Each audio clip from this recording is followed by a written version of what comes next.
Hi, my name is Braden McKelvey, and this is a persuasive speech from my college speech class.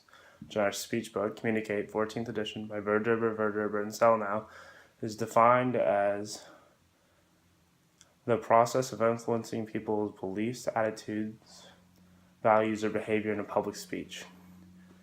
I'll just get into it. Messi, Ronaldo, and David Beckham are some of the world's most well-known names and some of the highest paid athletes in the world. Why?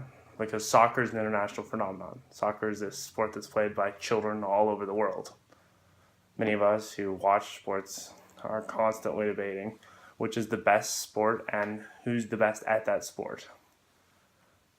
When people ask you what your favorite sport is, most people have a relatively quick answer and some reasons why.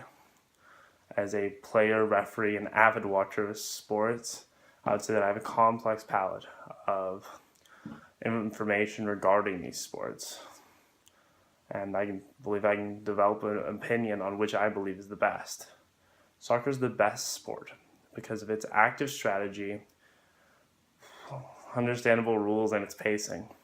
Soccer's strategy ranges from set plays, which are an exact group of movements that are made to achieve a goal, which for some people is to keep possession of the ball while others use it to take shots on goal.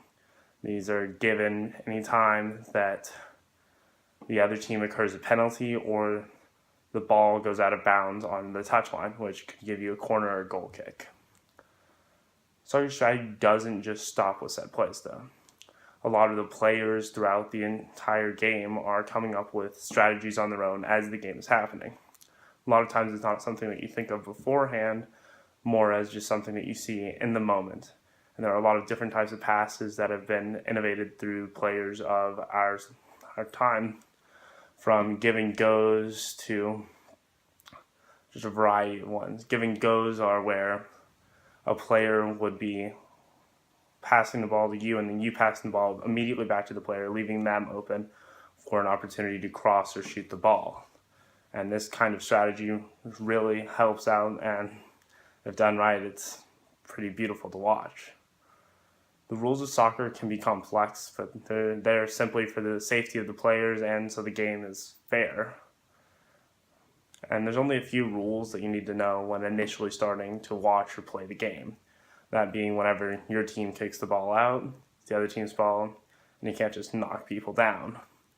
The most complex rule in soccer, however, is called offside. And what it is you can't be behind the defense before the ball is kicked. Afterwards, you could run on or whatever.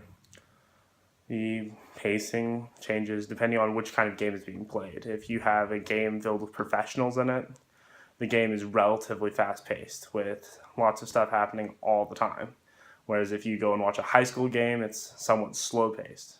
And if you're in the lead, you're trying to slow down the pace of the game to burn the clock. Whereas if you're the one who's behind, you're going as fast as you can to try to catch up. And this difference in pacing makes the game more entertaining to watch and more entertaining to play. In conclusion, soccer's strategy, understandable rules, and pacing make it the best sport. I hope that this speech helps inform you about the rules and the ways to play the game. Thank you for your time, and I hope that I've helped convince you that soccer is the best sport. Bye.